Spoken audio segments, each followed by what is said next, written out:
Bismillahirrahmanirrahim. Assalamualaikum warahmatullahi wabarakatuh. Teman-teman, sahabat subscriber channel Santri Farm yang berbahagia. Di sore hari ini, sekarang hari Sabtu ya. Hari Sabtu tanggal 13 Januari 2024 ya. Tahun baru. Nah, teman-teman, kemarin di episode sebelumnya kita membahas video domba yang sakit. Ya, dia kembung, sakit kembung, ambruk, ya, tidak bisa berdiri, malas makan, nafsu makannya turun, ya, lemes. Padahal dia adalah indukan yang siap, yang sedang menyusui anaknya, dua anak betina tekselnya ya. Nah, pada video ini ya, teman-teman semua, subscriber semua, penonton semua, silakan melihat bagaimana kondisi dombanya. Silakan ya.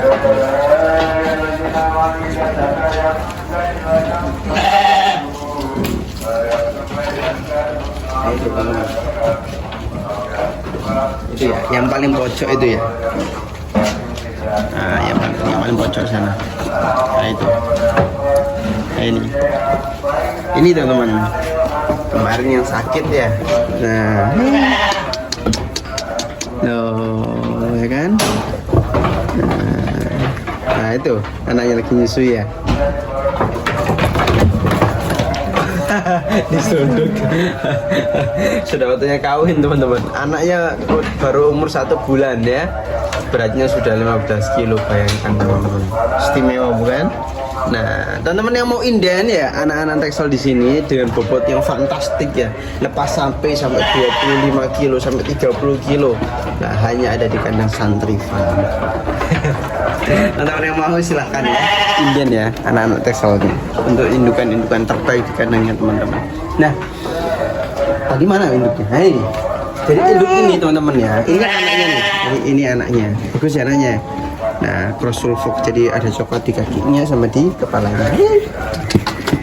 Nah, teman-teman semuanya itu tuh induknya. Nah, tuh ya bisa berdiri, sudah bisa berdiri lagi teman-teman. Nah, real lah itu teman-teman ya. Jadi saya kembali lagi ke materi video sebelumnya ya, bahwa ketika kita memiliki indukan domba yang sakit, maka kita harus tanggap ya. Pertama yang harus kita lakukan adalah tanggap dan berpikir jernih. Domba kita kenapa, sakit apa, perlakuan terakhir di hari itu dan 1-2 hari sebelumnya ngapain aja sih domba itu, pakannya apa, kita evaluasi langsung ya, sehingga kita bisa tahu dia ini kesalahan ini sakitnya di mananya gitu. Kita harus menerjemahkan atau kita harus memahami kondisi domba kita. Nah, ini anaknya ini besar teman-teman ya. Ini bobot 15 kilo lebih dalam 1 bulan ya. Nah, teman-teman ya, untuk menanggulangi ya sakit domba yang kembung itu harus kita berpikir tenang ya, tidak gagap, tetap berpositif thinking supaya energi positif kita itu tersalurkan kepada yang sakit ya. Seperti halnya teman-teman menjenguk saudara atau mungkin tetangga yang sakit, teman-teman pasti mempunyai aura positif untuk ayo sembuh kan gitu ya. Nah, aura itu yang harus kita punya teman-teman. Nah, terus kemudian satu domba kita kalau kembung itu seperti apa? Kalau kemarin sudah saya jelaskan ya, ada obat Promak ya. Promak seperti ini ya. Terserah teman-teman mau Milanta, mau Promak, mau Sukralfat mungkin. Nah, Promak biasa kayak gini ya. Nah, biasa. Loh, saya cuma habisin 3, 1, 2, 3. 2 hari ini. Digerus ya, ditumbuk, satu diobatkan. Digerus, diminumkan pakai air ya sedikit aja campurannya. Setelah itu diberikan minyak goreng ya, minyak goreng. Teman-teman tahu kan minyak goreng? Bukan minyak jelantah ya, minyak goreng. Nah, setelah diberikan minyak goreng, apa masalah diberikan minyak goreng? Setelah diberikan minyak goreng, diminumi Yakult. Nah, sebetulnya nggak harus Yakult teman-teman, yang berbau probiotik gitu, karena lambung mereka tuh membutuhkan suatu probiotik supaya menurunkan keasaman, supaya lambungnya itu tidak sakit. Nah, butuh probiotik seperti Yakult. Kalau teman-teman sebagian ada yang menggunakan E4 gitu ya. Cuman kalau saya lebih prefer ke Yakult supaya dia tuh nggak terlalu ini, nggak terlalu probiotiknya nggak terlalu keras kayak gitu ya. Saya minumkan 2 botol Yakult. Nah, seperti itu. Itu saya lakukan berapa hari? Ya 1 hari ya, 1 hari sampai 2 hari lah. Nah itu dombanya udah bisa berdiri sendiri, makan sendiri ya. Alhamdulillah ya, yang memberi semua itu Allah teman-teman.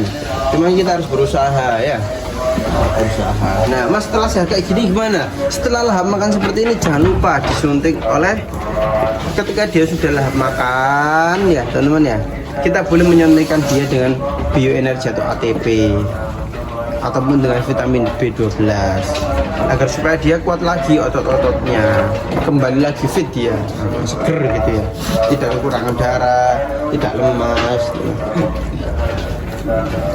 Itu jenis tekstil ya teman, yang sakit itu ya.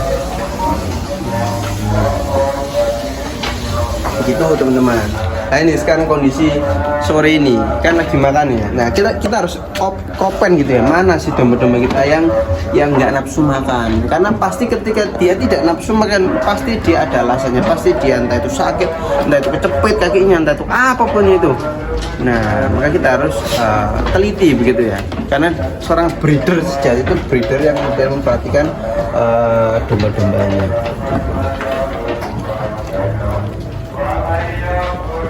Nah gitu teman-teman.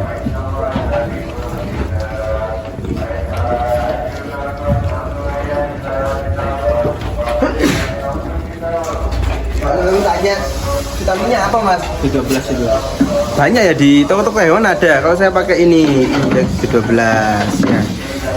Nah ya B12. Terus sama saya juga pakai ATP atau mungkin teman kalau nggak ada ATP bisa pakai bioenergi inject ya. A2 ini kalau yang B12 ini bisa diulangi seminggu sekali gitu atau 2 minggu sekali bisa. Cuman kalau yang ATP ini jangan sering-sering ya 1 bulan sekali atau 2 bulan sekali kalau ATP ini.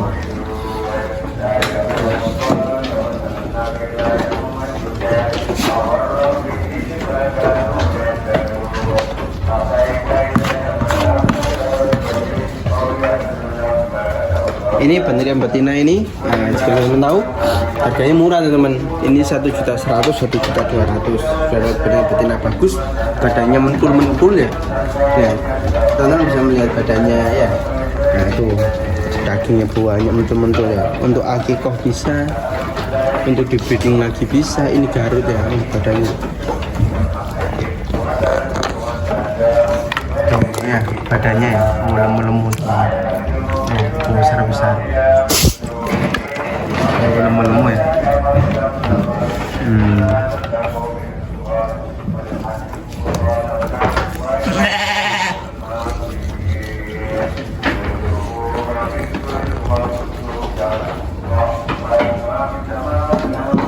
Nanti kalau teman-teman tanya mas kalau domba saya sakit, itu harus segera ditangani teman-teman ya, jangan dibiarkan. Kalau saya kemarin itu saya terlambat itu, saya jujur terlambat karena waktu itu lagi dinas di luar kota ya.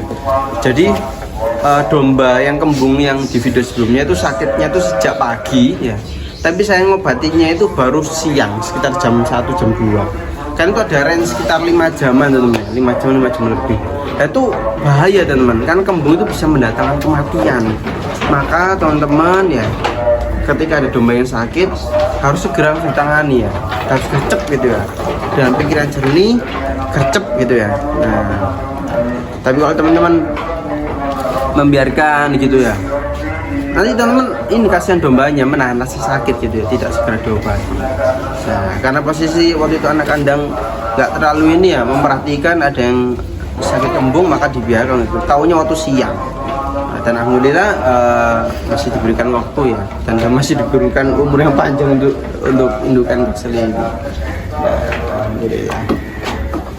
Oke teman-teman, mungkin itu saja ya di part 2 ini yang membahas bagaimana kesehatan dari domba-domba kita, khususnya penyakit kembung. Karena kembung itu penyakit yang selalu terjadi, yang sering terjadi di domba-domba ataupun di kambing di musim yang kayak gini yang nggak menentu, habis panas terus hujan. maka kita harus bersedia, kita harus memiliki ilmunya dalam dunia penyakit-penyakit khususnya kembung. Oke, terima kasih atas perhatiannya teman-teman. Jangan lupa subscribe ya, karena channel ini semakin membuat kita semangat ya untuk membuat video-video yang bermanfaat. Terima kasih. Wassalamualaikum warahmatullahi wabarakatuh.